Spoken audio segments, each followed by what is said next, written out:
The door opens in the middle of a demonstration. That's the first sign. Something is wrong. Students don't interrupt. Visitors knock. Nobody just walks in during class. But the door swings open anyway, hard enough that it bangs against the wall, hard enough that all 40 students turn to look at once. It's Tuesday afternoon, 4:30 p.m., October 1964. The John Fan Kung Fu Institute, second floor of a converted warehouse on Broadway in Oakland, California. Bruce Lee is 23 years old, teaching his revolutionary approach to martial arts to a collection of students that would horrify traditional Chinese masters.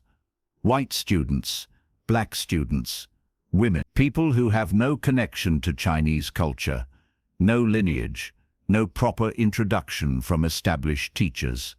In the eyes of traditional kung fu schools, Bruce Lee isn't just breaking rules, he's committing heresy.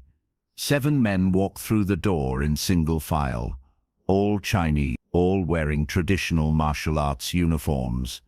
The lead man is in his 50s, grey hair pulled back in a tight ponytail, wearing a black silk uniform with gold embroidery that marks him as a sifu, a master teacher. The 6 behind him range from their 30s to mid-40s. Their stances, even just walking, show decades of training. These aren't students. These aren't curious visitors. These are practitioners who know exactly what they're doing and why they're here. Bruce stops mid-sentence. He's been demonstrating Chi Sao, the sticking hands drill from Wing Chun, working with his most advanced student, a guy named James, who's been training for 8 months. The room mows completely silent, 40 students frozen in place. You can hear traffic from the street below. You can hear someone's watch ticking. You can hear the exact moment when everyone realizes this isn't a friendly visit. The lead man stops 10 feet from Bruce, doesn't bow, doesn't introduce himself, just speaks in Cantonese, his voice carrying clearly across the wooden floor. You are Bruce Lee, the one who teaches our sacred arts to foreigners, the one who disrespects tradition, the one who dishonors the teachers who came before. Bruce responds in Cantonese, keeping his voice level, neutral. I teach martial arts to anyone willing to learn. I see no foreigners here. Only students. You see no foreigners, because you have become one yourself. The lead man says, you have forgotten where you come from. You have forgotten that Kung Fu belongs to the Chinese people. It is our heritage, our culture, our secret. You give it away like it means nothing. One of the students, a white guy named Tom, who's been training for 6 months, shifts his weight nervously. He doesn't speak Cantonese, but he can read body language perfectly. This is a challenge. This is a confrontation. And there are 7 of them against one Bruce Lee. Bruce takes a slow breath. Kung Fu doesn't belong to any race. It belongs to anyone who dedicates themselves to understanding it. Anyone who respects it. Anyone who's willing to sacrifice to master it. Words, the lead man says, dismissively. You speak well, but words are easy. Action is truth. We come here to give you one chance. Close this school, stop teaching non-Chinese. Return to proper tradition. Return to respect. Do this, and we leave peacefully. There is no conflict, no problem. And if I refuse, the lead man's expression doesn't change. Then we close the school for you. We demonstrate to your students that you are not worthy of teaching. We show them that you cannot even defend yourself, much less teach them to defend themselves. Your reputation ends today. Your school ends today. Unless you accept our term. The 6 men behind him spread out slightly, forming a loose semicircle. Not obviously threatening yet, but the implication is clear. This isn't a negotiation. This is an ultimatum backed by the implicit promise of violence. Bruce looks at each of them carefully, reading their stances, their weight distribution, their breathing. Years of training visible in every small detail. These aren't random people from the street. These are serious practitioners. The lead man is probably Wing Chun. Based on his structure, two of the others look like they train Hung Gar. Their stance is wider and lower. One has the loose, mobile posture of Northern Shaolin. The remaining three are harder to read, probably mixed backgrounds, but all clearly experienced. I need to ask my students something, Bruce says in English, turning to address the 40 people pressed against the walls. These men want me to close the school. They want me to stop teaching anyone who isn't Chinese. They say if I don't agree, they'll prove I'm not worthy of teaching by defeating me in front of all of you. He pauses, lets that sink in. I'm going to refuse their demand. But this is your school too. You've invested time, money, trust. If you want to leave before this gets complicated, nobody will think less of you. The door is right there. No judgment, no hard feelings. Nobody moves. 40 students standing absolutely still. Tom, the nervous white guy, actually steps forward slightly. We're not going anywhere, Sifu. Bruce nods once, turns back to the 7 men, switches back to Cantonese. You have my answer. I will not close the school. I will not stop teaching. If you want to test me, then test me. But understand something first. I'm not trying to disrespect tradition. I'm trying to evolve it, to make it better. To prove that martial arts transcends culture and nationality. Prove it then, the lead man says. He gestures to the 6 men behind him. 7 of us, 1 of you. If you win, we leave and never return. If you lose, you close this school and never teach non-Chinese again. One of Bruce's senior students, a Japanese-American guy named Toshi, steps forward. Sifu, this isn't fair. 7 against 1. Let some of us help. Bruce shakes his head without looking back. No, this is my challenge to face. They came for me, not for you. He addresses the 7 men again. All 7 at once, or 1 at a time.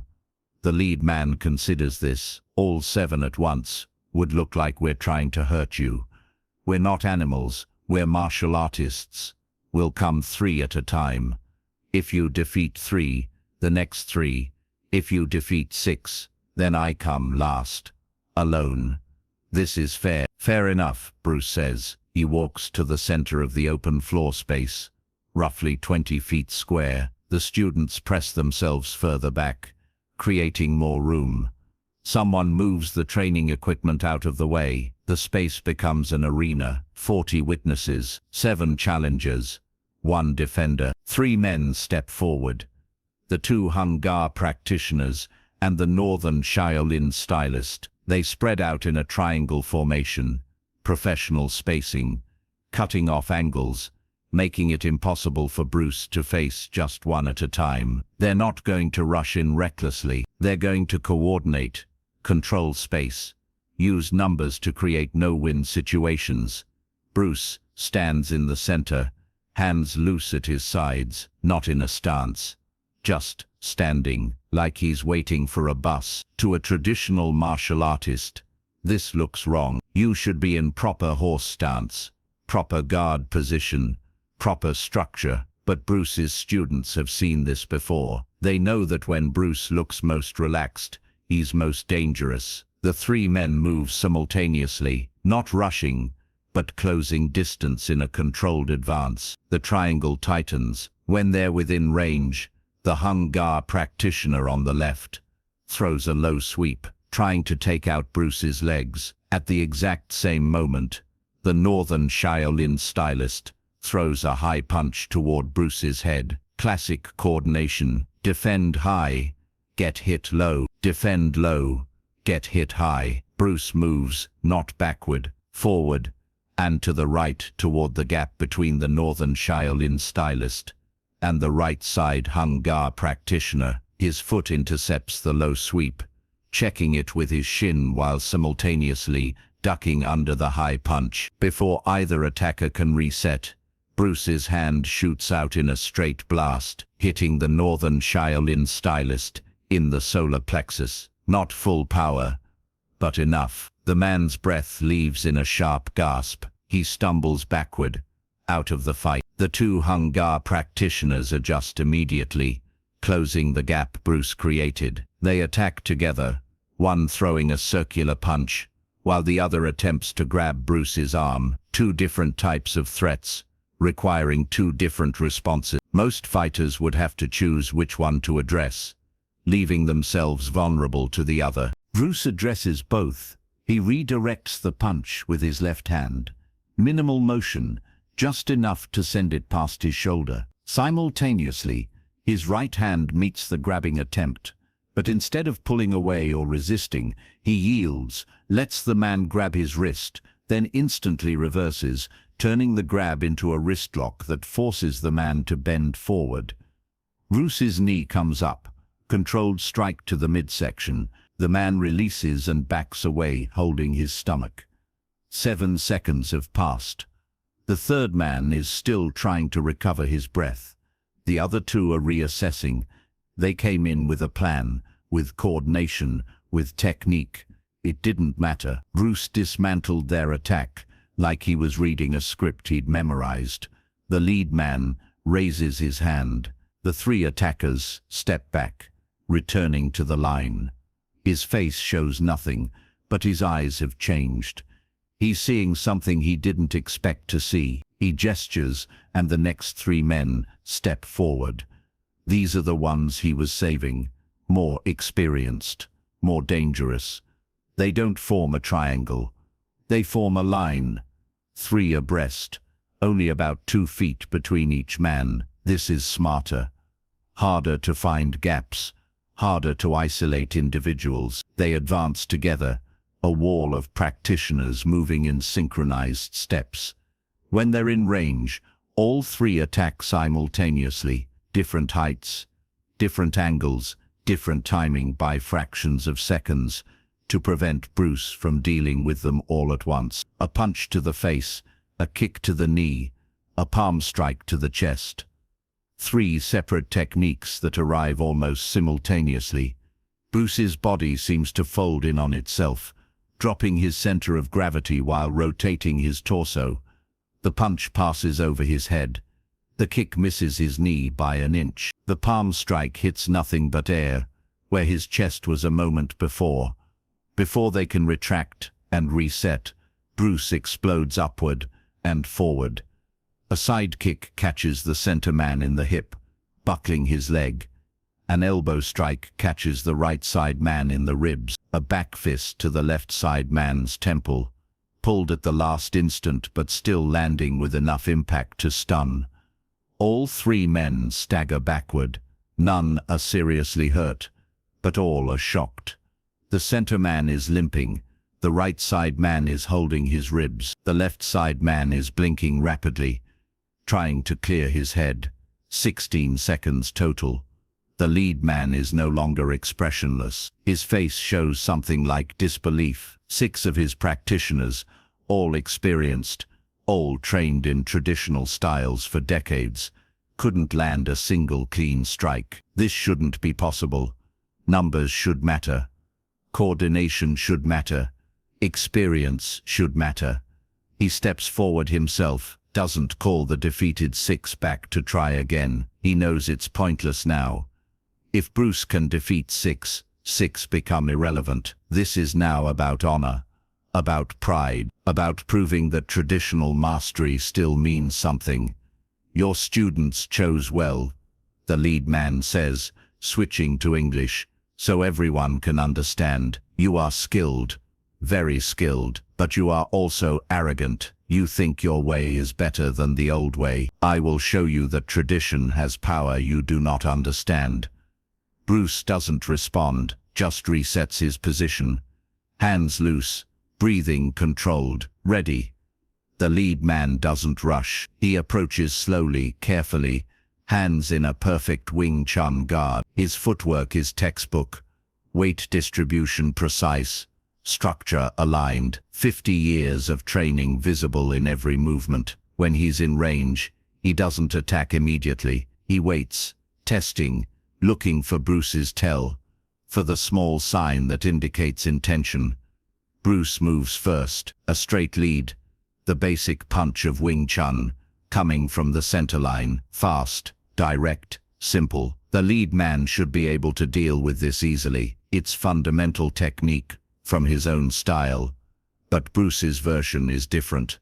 The speed is wrong. The power generation is wrong. It's the same technique but optimized, streamlined, with all excess motion removed. The lead man's deflection is a fraction of a second late. Bruce's fist stops 1 inch from the man's face. The lead man's eyes go wide. He understands in that instant. Bruce isn't rejecting traditional kung fu. Bruce is perfecting it, taking the principles and refining them beyond what tradition allows, beyond what classical forms teach, beyond what any traditional master has achieved, because they're bound by the requirement to preserve techniques exactly as they were taught. Bruce steps back, lowers his hand. I respect tradition, Sifu. I respect you. I respect everyone who came before. But respect doesn't mean blind worship. It means understanding the principles deeply enough to evolve them, to make them better, to prove they work not just in forms and demonstrations, but in reality. The lead man stands perfectly still for a long moment. Then, slowly, he bows. A full formal bow. The kind reserved for masters, for people who've proven something beyond question. When he rises, he speaks in Cantonese first, then repeats in English for the students. I came here to close your school. I came here to prove you wrong. Instead, you proved me wrong. You showed me that martial arts is not about preserving the past. It's about honoring the past by building on it, by making it stronger, by making it real. He turns to his 6 companions. We leave. This man has earned the right to teach. Whatever he teaches, whoever he teaches it to. He has proven he understands what martial arts truly means. The 7 men walk to the door. The lead man pauses at the threshold, looks back at Bruce one more time. When you become famous, and you will become famous, remember this day. Remember that tradition challenged you, and you respected it even while surpassing it. That balance is the hardest thing to achieve. You have achieved it. They leave. The door closes. 40 students remain frozen for 3 full seconds. Then someone starts clapping. Then everyone is clapping. Tom, the nervous white guy, is wiping tears from his face. Toshi is grinning like he just witnessed a miracle.